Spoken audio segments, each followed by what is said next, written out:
함께 나눌 하나님의 말씀은 누가복음 7장 11절부터 23절에 있는 말씀입니다. 누가복음 7장 11절부터 23절에 있는 말씀 다 같이 교독하겠습니다. 그 후에 예수께서 나인이란 성으로 가실새 제자와 많은 무리가 동행하더니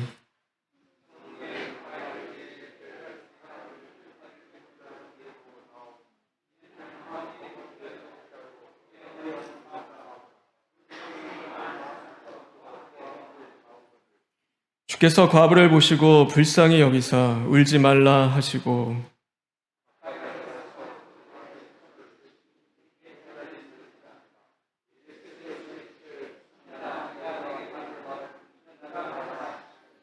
죽었던 자가 일어나 앉고 말도 하거늘 예수께서 그를 어머니에게 주시니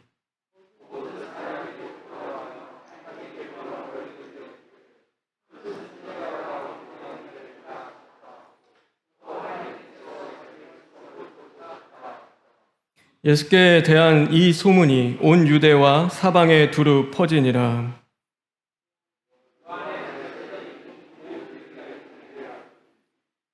요한이 그 제자 중 둘을 불러 주께 보내어 이르되 오실 그이가 당신이오니까 우리가 다른 이를 기다리오니까 하라 하매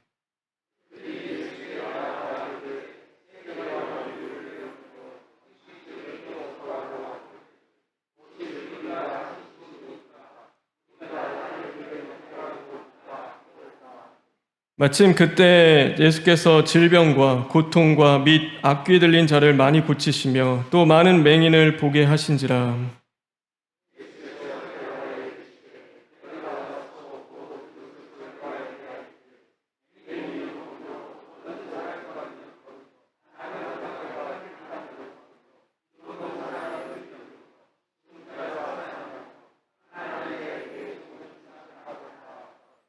누구든지 나로 말미암아 실족하지 아니하는 자는 복이 있도다 하시니라. 아멘. 22절, 23절에 있는 말씀을 읽겠습니다.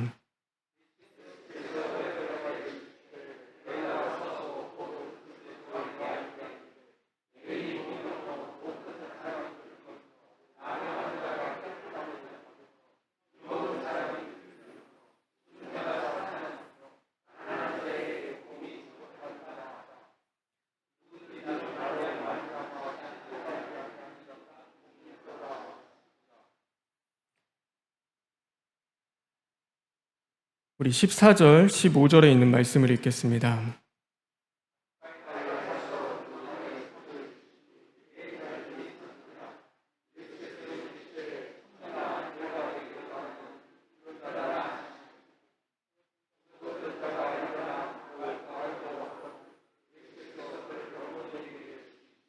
(16절을) 읽겠습니다.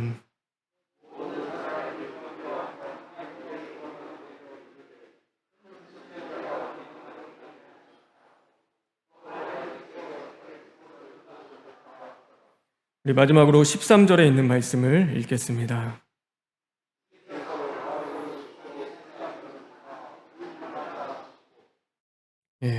과부를 보시고 불쌍히 여기사, 과부를 보시고 불쌍히 여기사. 하나님은 하나님의 백성을 돌보시는 분이십니다. 여러분 믿으십니까? 오늘도 하나님은 우리를 돌보시고 지키시고 보호하십니다. 우리의 눈에 그것이 보이지 않는다 하더라도 오늘 주님은 그렇게 우리 가운데 찾아와 주시고 역사해 주십니다. 여러분, 우리는 누구의 백성이죠? 하나님의 백성입니다. 여러분, 하나님이 우리를 돌보심을 믿으시기 바랍니다. 그리고 두려워하지 말고 근심하지 말고 그 말씀을 붙잡고 믿음으로 나아가는 저와 여러분 되길 주님의 이름으로 축원합니다. 우리가 순종이 먼저일까요? 아니면은 은혜가 먼저일까요? 순종을 해야 하나님이 은혜를 주실까? 아니면은 은혜가 있어야지만이 우리는 순종을 할 수 있을까요? 저는 두 가지 다라고 사실 생각을 합니다. 그러니까 어느 때 보면은 여러분도 그러시겠지만 억지로 막 해야 할 때가 있어요. 억지로 끌고 가시는데 가다 보면 하나님이 무엇을 주시죠? 그러니까 은혜를 주실 때가 있는 것이죠. 그러니까 순종하다 보면은 이거 내가 정말 마음에서 막 돼서 순종하는 것이 아니라 할 수 없어서 순종하는데 순종하다 보면 하나님이 은혜를 주실 때가 있는 것입니다. 네, 또 어느 때 보면 하나님이 막 부어주세요. 그냥 은혜로 막 사로잡아 주시고 부어주심으로 말미암아 그 은혜 가운데 순종하며 나아갈 때도 분명히 있는 것입니다. 어느 게 맞다라고 사실 이야기할 수 없는 것이죠. 그런데 바라고 원하는 것은 여러분 억지로 순종해서 또 은혜로 채워지는 것보다도 정말로 하나님이 은혜를 주셔서 저와 여러분 안에 기쁨이 흘러 넘침으로 말미암아 하나님 앞에 순종하며 나아갈 수 있는 그 은혜가 있기를 간절히 소망합니다. 그래서 가야 할 길이라고 하면, 우리가 져야 할 십자가라고 하면 그래도 하나님이 은혜로 사로잡아 주셔서 우리 안에 기쁨을 주시고 감사를 주시고 그 기쁨과 감사로 나아가면 얼마나 좋을까요? 그냥 할 수 없어서 가는 것보다도요, 그렇게 자원하는 마음으로 기쁨으로 갈 때 저는 그것이 참 좋다라고 생각을 합니다. 그래서 그 은혜가 저와 여러분에게 있으길 간절히 소망합니다. 오늘 이 본문은 이렇게 시작하고 있습니다. 우리 11절에 있는 말씀인데 다 같이 읽겠습니다. 시작.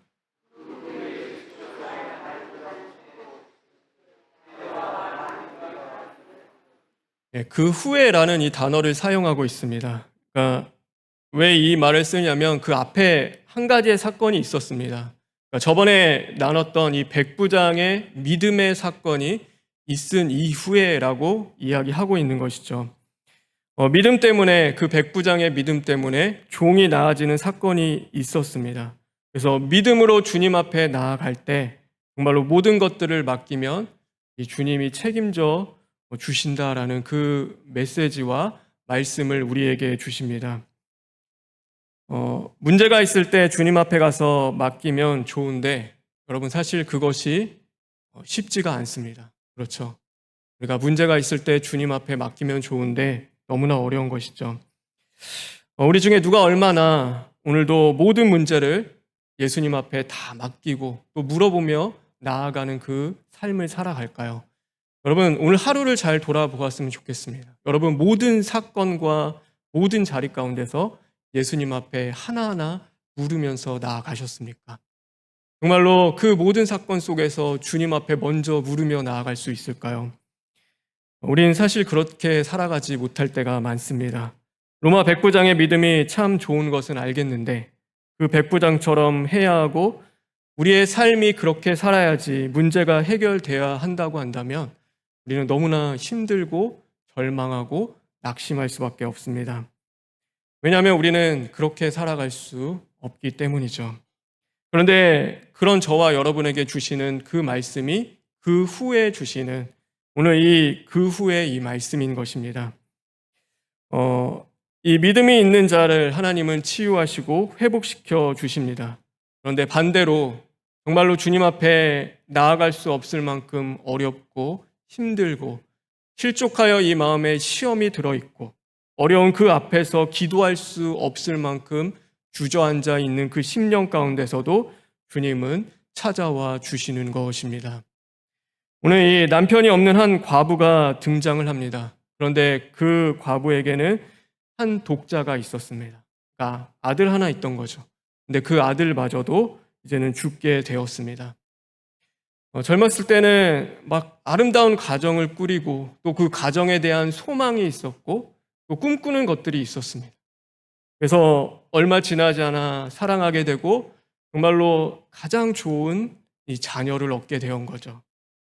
인생에서 기쁠 때가 있었고 참 행복할 때가 있었고 이렇게 살면 좋겠다라고 생각할 때도 분명히 있었을 것입니다. 그런데 느닷없이 남편이 먼저 세상을 떠나 과부가 되었습니다. 그러나 유일한 희망이 있었죠. 그 여인에게는 아들이 있었습니다. 고생하면서 키웠지만 그 아들이 어느덧 청년이 됩니다. 그런데 그 아들마저도 이제는 너무나 무참하게 이 엄마보다 세상을 먼저 떠나게 된 것입니다. 살아도 사는 것이 아니겠죠. 그의 인생 가운데 이제는 아무 소망도 없어진 것이죠. 이 부모에게 있어서 자녀를 먼저 떠나보내면 그 시간이 멈춰선다고 합니다. 그래서 더 이상 이 부모의 삶에도 이 시간이 흘러가지 않는 거죠. 그 아이가 사라진 그 순간부터 이 부모의 시간도 모든 것도 다 멈춰 버린 것입니다. 그 아들이 죽었을 때 이 어머니도 같이 죽은 것과 같았습니다. 그 어머니에게 있었던 소망만이 끊어지고 없어진 것이 아니라 그 모든 삶이 이제는 멈춰섰고 더 이상 살아있는 것이 아니었습니다. 그런데 이 아들을 메고 가는 장사 지내는 이 길 가운데 누구를가 찾아오시냐면 이 예수님이 찾아오시는 것입니다. 백부장의 하인을 고치신 예수님이 정말로 이제 막 무리를 이끌고 오십니다. 그 무리는 어떤 무리였냐면 기쁨과 막 행복과 감사가 넘치는 거겠죠. 죽은 것 같았던 그 종, 이제는 다 살 수 없었다고 했는데 예수님이 기적적으로 살리시고 그 무리들이 지금 예수님을 따라 가고 있는 것입니다. 근데 저 앞에 나인성에서 어떤 한 무리가 오고 있냐면 정말로 그 여인이 끌고 오는 무리인데 거기에는 죽음이 있었고 사망이 있었고 고통이 있었던 무리와 마주하게 되는 것입니다. 보통 사람들은 다 피해갑니다. 그러니까 겪고 싶지 않은 그 어려움과 고통에 뛰어드는 사람은 아무도 없을 것입니다. 그런데 오늘 생명의 주관자이신 예수님이 고통 가운데 그 행렬을 뚫고 이 여인을 만나 주시는 것입니다. 사랑하는 성도 여러분, 주님은 고통과 눈물 가운데 찾아오시는 분이심을 믿으시기 바랍니다. 우리의 고통 속에 주님은 만나 주십니다. 남에게 보일 수 없는 정말로 그 속으로 삼키는 눈물도 주님은 아십니다. 반복하는 죄와 실패로 가슴 아파하는 눈물도 주님은 알고 계십니다. 그리고 그 눈물 가운데 주님은 찾아와 주시는 것이죠. 하나님은 죄 없는 자녀를 두신 적은 있습니다. 그런데 눈물 없는 자녀를 두신 적은 없습니다. 하나님에게는 죄 없는 아들이신 예수 그리스도가 있으셨습니다. 그런데 예수님도 어떤 분이셨냐면 눈물을 흘려주시는 분, 그러니까 눈물 흘리시는 분이셨습니다. 예수님마저도 이 땅을 살아가면서 눈물을 흘리셨고 울었던 적이 있으셨습니다. 여러분, 그것이 무엇을 의미할까요? 죄 없으신 예수님께서 눈물을 흘리셨다라는 것은 눈물 흘릴 수밖에 없는 날들이 우리에게도 늘 있다는 것을 이야기하는 것입니다. 하나님 믿으면 행복하다. 하나님 믿으면 눈물 흘릴 날이 없어야 한다. 평안하고 기쁘고 감사하고 그러면 참 좋겠죠. 그러니까 예수 믿는 것이 매일매일의 삶이 막 새로워지고 그 안에서 주시는 그 기쁨과 감사가 흘러넘치고 행복하기만 하면 우리가 얼마나 좋을까요? 그런데 그렇지가 않은 거예요. 우리가 눈물로 나아갈 수밖에 없는 삶의 자리들이 언제나 우리에게는 있는 것입니다. 그럴 때 우리는 어떻게 해야 할까요? 우리는 어떻게 해야 합니까? 여러분, 우리는 기도하는 것밖에 답이 없습니다. 우리는 기도하며 나아가는 것입니다. 주님, 오늘도 눈물 없는 날, 행복한 날을 주십시오라고 기도하는 것이 아니라 오늘도 눈물 흘릴 수밖에 없는 날이 있다 하더라도 주님, 나에게 찾아와 주시고 나를 만나 주십시오. 그리고 그 눈물이 단지 고통과 아픔 속에서 이제는 헤매며 흘리는 그 눈물이 아니라 오늘도 나의 생각, 나의 뜻, 나의 것들이 이제는 하나님의 말씀으로 깨어지고 부서지는 회개의 눈물이 될 수 있도록 주님 도와주십시오. 우리는 그렇게 기도하며 나아가야 하는 것입니다. 그것이 이 땅을 살아가는 하늘의 방식입니다. 하나님이 우리에게 주신 삶인 것이죠.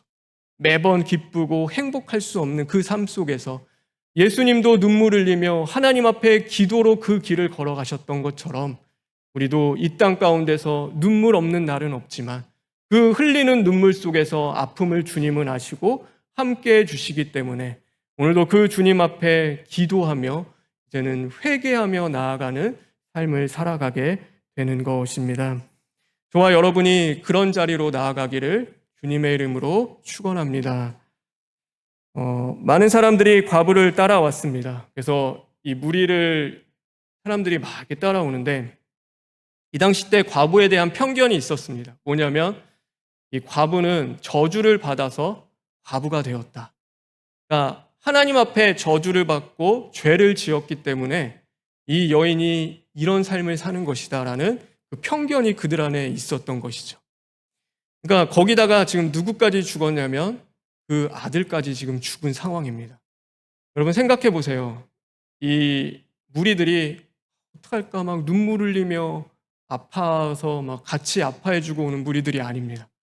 어떤 무리들이냐면 여기 나와서 따라오는 무리들은 저 여인이 얼마나 죄를 지었길래 어떤 잘못을 저질렀길래 하나님 앞에 저 심판과 저주를 받았을까? 그 궁금해서 따라오는 무리들이 대부분이었습니다. 과부는요 사람 취급을 받지 못했습니다. 당시에 우리가 뭐 느끼진 못하지만, 그러니까 우리는 그게 모르잖아요. 그 당시 때 이게 얼마나 심각한 문제였는지. 근데 그 당시 때는 굉장한 것이었고, 그러니까 그 가까이 하고 싶지 않은 죄인 중에 죄인이 이 과부였습니다. 그러니까 사람들이 너무나 궁금한 거예요. 도대체 어떤 죄를 졌길래 남편도 죽고 이제는 그 하나 남은 자식마저도 하나님이 거두어 가셨어요. 우리가 살아가다 보면은 내 곁에 있는 사람이 위로가 되지 못할 때도 분명히 많이 있습니다. 우리가 함께 웃고 따뜻하게 지내지만 우리 안에 있는 가장 깊은 슬픔과 아픔들이 있는 것을 서로가 모를 때가 참 많이 있습니다. 그것을 극복하기 위해 우리는 수많은 일들도 하고 노력도 하지만 그것이 바뀌지 않는 것이 현실일 때도 있죠. 몸과 마음은 병들어가고 우리의 마음은 더욱 차가워지고 하나님 앞에 기도해야 하는 것도 아는데 그 기도를 붙잡을 힘도 우리 안에 없을 때가 분명히 있는 것입니다. 그런데 오늘 그 삶 가운데 누가 찾아오셨냐면 바로 예수님이 찾아와 주신 것입니다. 많은 사람들이 내가 예수님을 찾아가야 한다고 생각합니다. 말씀이 있는 곳, 은혜가 있는 자리, 정말로 은혜 받을 만한 그 장소, 예수님 만날 만한 장소를 찾아가야 한다고 생각하죠. 그러나 성경은 단 한 가지의 은혜를 우리에게 주시는데 예수님이 우리를 찾아와 주신다는 사실입니다. 임마누엘의 하나님, 하늘의 영광을 버리고 이 땅에 오신 예수님, 가장 어둡고 비참한 우리 인생 가운데서도 하나님의 한 가지의 은혜를 주시는데 예수님은 내가 어떠한 상황 속에 있다 하더라도 반드시 나를 찾아오신다는 그 은혜와 사랑입니다. 여러분 믿으십니까? 우리가 주님을 찾아갔던 적이 정말 있었을까? 이렇게 생각해 보면요. 그런 적보다도 주님이 나를 찾아와 주실 때가 훨씬 많았습니다. 사건 속에서, 상황 속에서, 때로는 아프고 견디기 힘들 그 어려움 속에서도 우리를 찾아와 주시고 하나님 앞에 나아갈 수 있도록 힘을 주시기도 하고, 정말로 이제는 더 나아갈 수 없을 때는 그냥 어느 때 본가 주님이 내 삶 가운데 들어와 계시고 내 마음을 위로하시고 함께 해주시는 것을 우리는 느낄 때가 있는 것입니다. 예수님은 우리를 찾아와 주십니다. 그러면 예수님이 우리를 찾아와서 무슨 일을 하시는가? 오늘 예수님이 찾아오셔서 이 아들을 살려주시는 것이 맞죠. 네, 아들을 살려주시기 전에 오늘 이 13절에 보면은 이렇게 말씀하고 있습니다. 우리 13절에 있는 말씀 다 같이 읽겠습니다.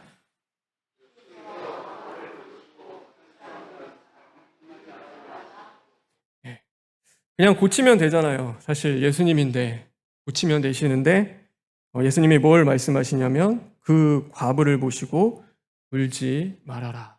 이 말씀을 주시는 거예요. 이거는 그냥 내가 고쳐줄게 라는 것이 아니라 그 여인의 아픔에 주님이 체휼하시고 동참하시고 공감해 주신다라는 것입니다. 아무 감정 없이 내가 해결해 줄게 그런 것이 아니라 그 여인이 어떤 것 때문에 아파하고 괴로워하고 힘들어하는지 오늘 주님이 알고 계시는 것이죠. 그래서 14절에 보면은 이 아들을 고침에 있어서도 오늘 예수님께서 이렇게 하십니다. 우리 14절에 있는 말씀 다 같이 읽겠습니다.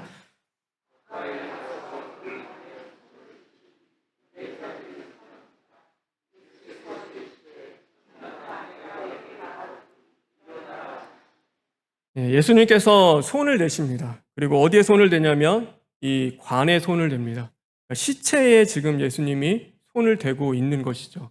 시체를 만진다는 것은 율법에 어긋나는 것이요 부정한 일이었습니다.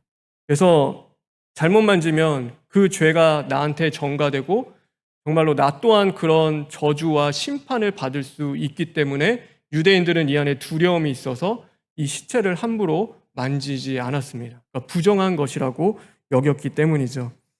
그 저주가 혹시 나에게도 임하진 않을까? 그 심판이 내게도 임하진 않을까? 그 사람들이 꺼려하면서 아무도 만지지 않는 겁니다. 그런데 예수님이 그 시체를 손으로 만져주신 것입니다. 예수님은 말씀으로 살릴 수 있으셨을까요? 정말로 말씀만 하시면은 이 아들을 살아나게 하실 수 있는 능력이 있는 분이셨을까? 백부장의 종을 고칠 때도 예수님은 말씀으로 그 백부장을 고쳐주셨습니다. 얼마든지 주님은 그렇게 하실 수 있는 분이셨어요. 그러니까 말씀 한마디면 오늘 이 모든 상황을 다 역전시키시고 바꿀 수 있는 능력이 있으신 거죠. 그런데 예수님이 뭘 하시냐면 이 시체를 손을 얹고 그 시체를 만지고 치료해 주시고 살리신 것입니다. 그러면 왜 그러셨을까? 여러분 왜 그러셨을까요?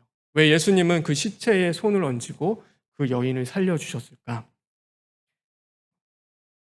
여러분 다른 거 없습니다. 이거를 신학적으로 얘기하면 그 부정한 것들을 전가해서 예수님이 나중에 그 우리의 모든 죄를 다 지시고 십자가에 죽으실 것을 예표하는 거다라고도 이야기하는데 저는 그렇게 보는 것보다도 예수님이 이 십자가에 이 부정한 시체에 손을 얹으신 것, 그것을 만져서 고치신 것은 다른 어떤 이유보다도 이 여인 때문이었다라고 저는 생각을 합니다.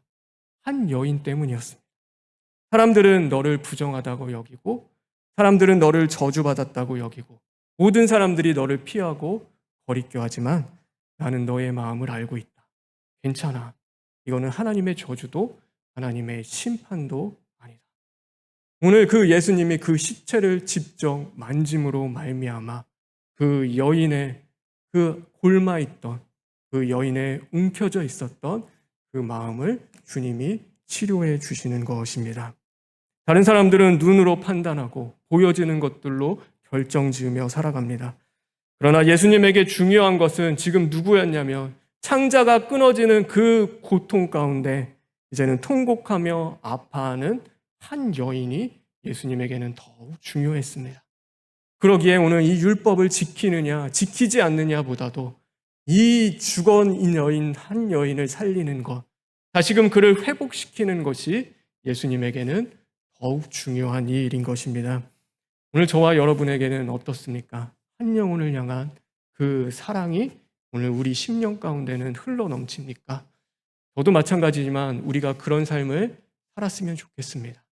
예수님이 그렇게 하셨듯이 오늘도 우리가 말씀대로 지켜나가는 것, 어쩌면 교회의 모든 것들을 일을 잘 처리하는 것 중요하죠. 그런데 그것 가운데 한 영혼이 실족하고 시험 드는 그 어떤 것들보다 일어난다면 그것만큼 마음 아프고 괴로운 일이 어디 있겠습니까? 우리가 정말 모든 일들의 함에 있어서도 이 주님이 그 창자가 끊어지는 고통 가운데 애통하는 한 여인을 돌보시고 그 여인을 위하여 부정한 그것에 손을 직접 얹는 것처럼 우리 또한 우리가 아파하고 힘들어하고 상처받은 그 심령 가운데 찾아가 공감하고 위로하고 함께 해줄 수 있는 저와 여러분 되길 주님의 이름으로 축원합니다. 오늘 그 예수님께서는 마음을 주시는 것입니다. 그 여인에게 마음을 주시는데 이 15절에 보면 또한 이렇게 말씀합니다. 우리 15절 다 같이 읽겠습니다.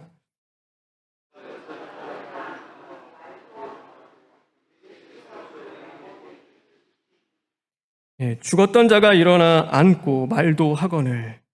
보통 이렇게 마치면 끝나면 그만인데 그런데 거기서 오늘 이 본문이 끝나지 않고 뭘 얘기하시냐면은 예수께서 그를 어머니에게 주시니라는 이 말씀이 한 군데 있습니다.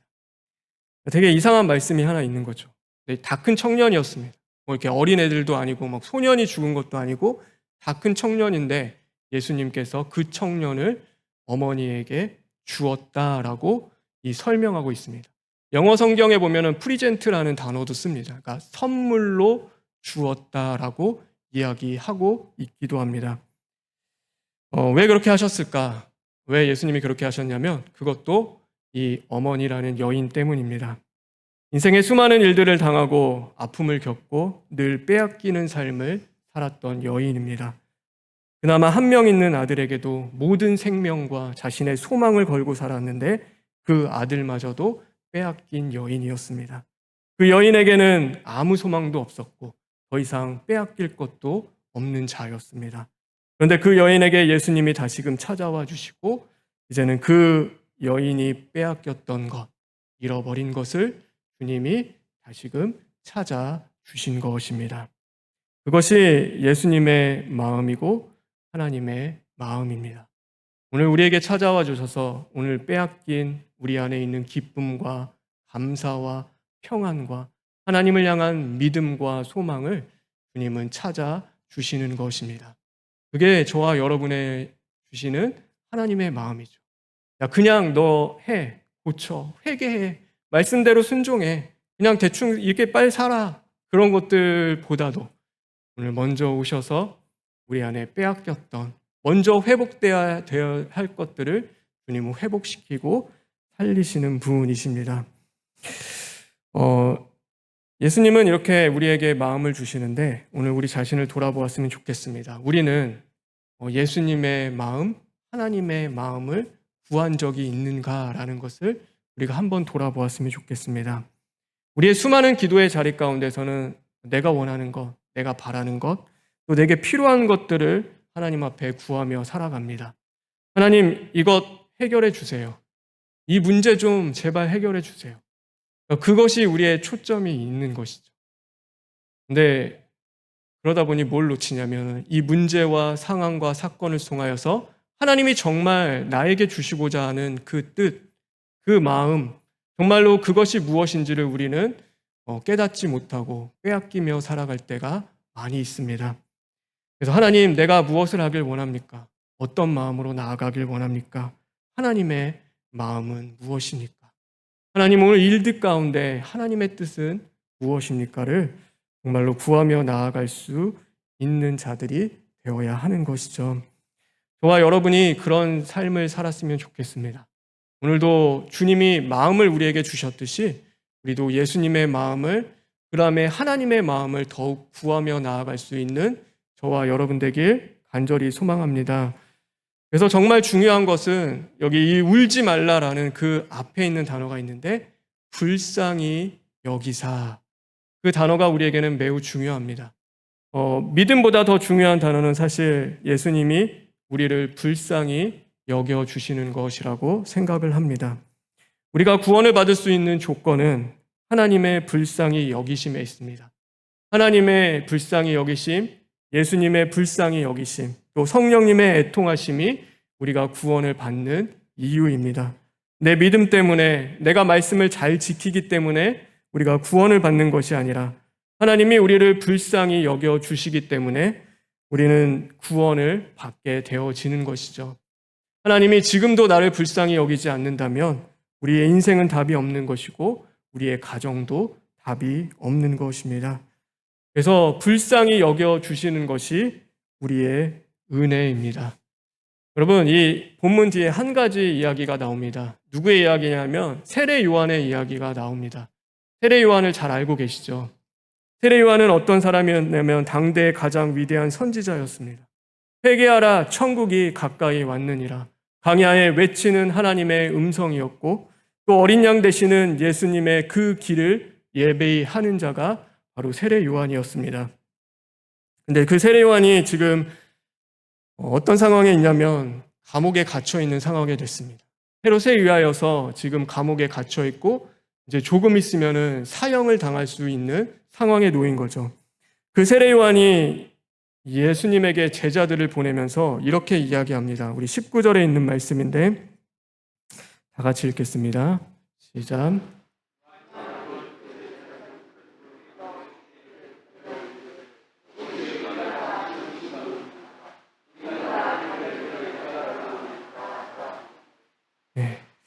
세례 요한이 뭘 이야기하냐면 정말 당신이 메시아가 맞습니까? 정말 당신이 구원자가 맞습니까? 이 고백을 지금 하고 있는 것입니다.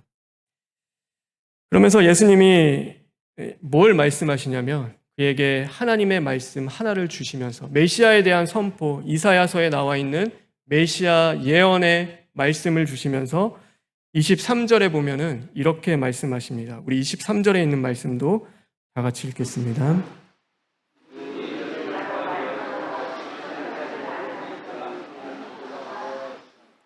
누구든지 나로 말미암아 실족하지 아니하는 자는 복이 있도다 하시니라.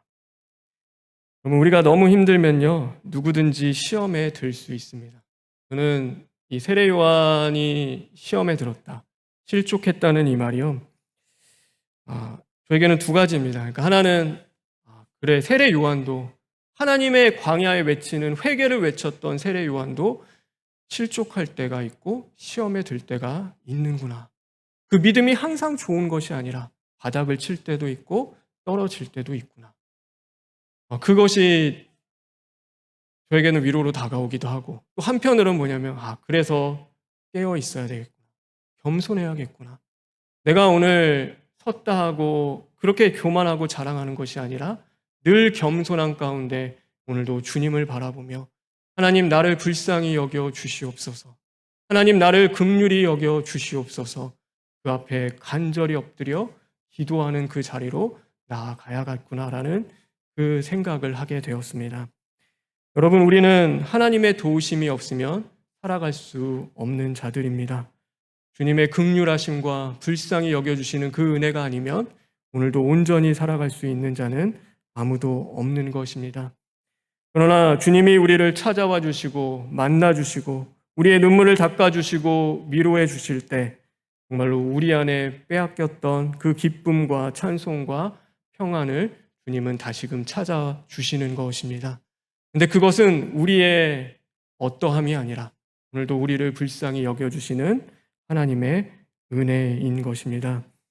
여러분, 오늘도 우리가 기도하며 나아갈 때 우리가 이 한 가지를 구하며 나아갔으면 좋겠습니다. 하나님, 나를 불쌍히 여겨 주시옵소서. 나를 좀 불쌍히 여겨 주시옵소서. 하나님의 불쌍히 여기심이 없으면 저는 오늘도 온전히 살아갈 수 없습니다. 우리가 그것을 구하며 나아갈 때 하나님이 우리를 찾아와 주시고 만나 주시고 우리의 모든 상황과 환경을 뛰어넘어서 오늘도 믿음을 가지고 다시금 일어나 주님이 기뻐하시는 그 길을 걸어갈 수 있도록 우리를 지켜 주실 줄 믿습니다. 그러니 사순절 기간이죠. 우리가 예수님 앞에 막 찾아가려고 막 몸부림치고 애쓰는 기간입니다. 그렇죠? 내가 살아봐야겠다. 주님 앞에, 말씀 앞에 정말로 이 사순절 기간 십자가 묵상하며 이 부활하신 예수님 만나러 가야겠다. 안 되죠. 힘들죠. 저도 힘들더라고요. 이게 잘 안 돼요. 목회자인 저도 그것이 쉽지가 않아요.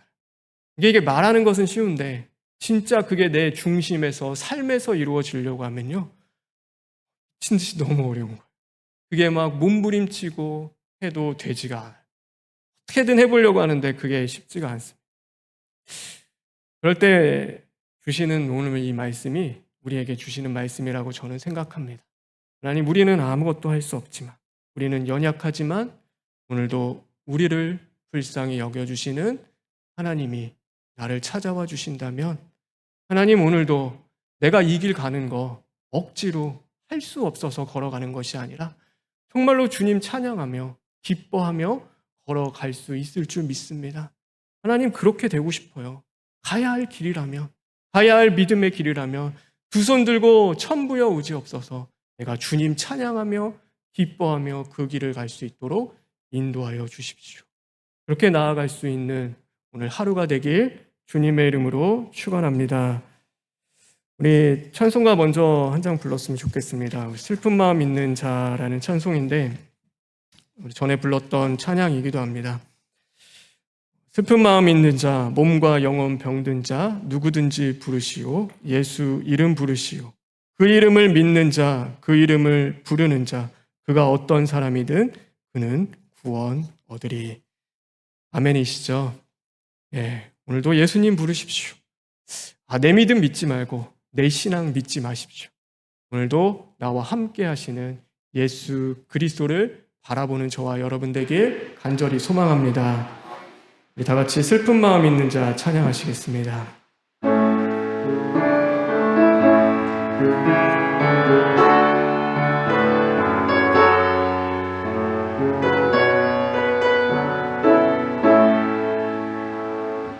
슬픈 마음 있는 자, 몸과 영혼 병든 자, 누구든지 부르시고 예수 이름 부르시고 그 이름을 믿는 자, 그 이름을 부르는 자, 그가 어떤 사람이든 그는 구원 얻으리. 은과는 내게 없으나 은과는 내게 없으나 나 가진 건 너에게 주니 능력의 이름 예수라. 이름을 붙드시고 그 이름을 믿는 자, 그 이름을 외치는 자, 그가 어떤 사람이든 그는 주의 영광 보리라. 예수 예수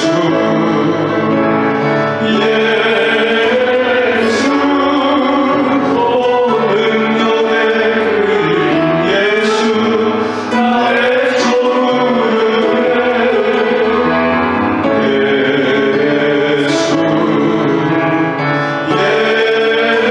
예수 예수 오 구원의 그림 예수 나의 소유를 예수 그리스도. 제가 기도했으면 좋겠습니다. 예수님의 이름이 우리의 능력이 됨을 오늘도 고백합니다. 하나님, 이 말씀 속에 과부가 이 자신이었습니다. 병들어 있었고 죽어 있었고 주님으로부터 멀어져 있었습니다. 하나님, 그런데 주님이 우리를 찾아와 주십니다. 하나님, 오늘도 우리를 불쌍히 여겨 주시옵소서. 불쌍히 여기시는 그 주님의 은혜가 우리의 삶을 덮고 우리의 중심을 덮고 우리의 관계와 가정을 덮어주시기를 간절히 원합니다. 그러므로 말미암아 이제는 주 안에서 다시금 살아나고 회복되어서 정말로 하나님의 백성을 돌보시는 그 은혜를 경험하며 나아갈 수 있는 심령들 될 수 있도록 인도하여 주시옵소서. 우리 다 같이 기도하시겠습니다.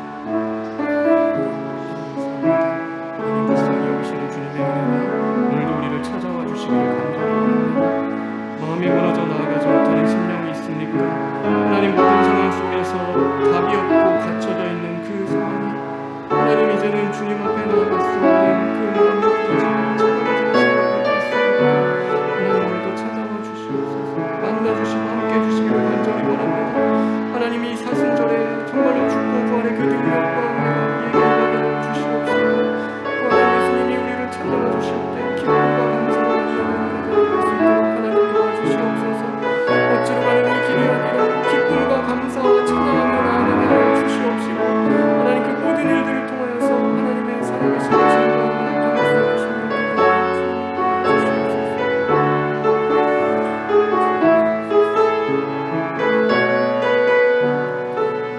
하나님, 감사합니다.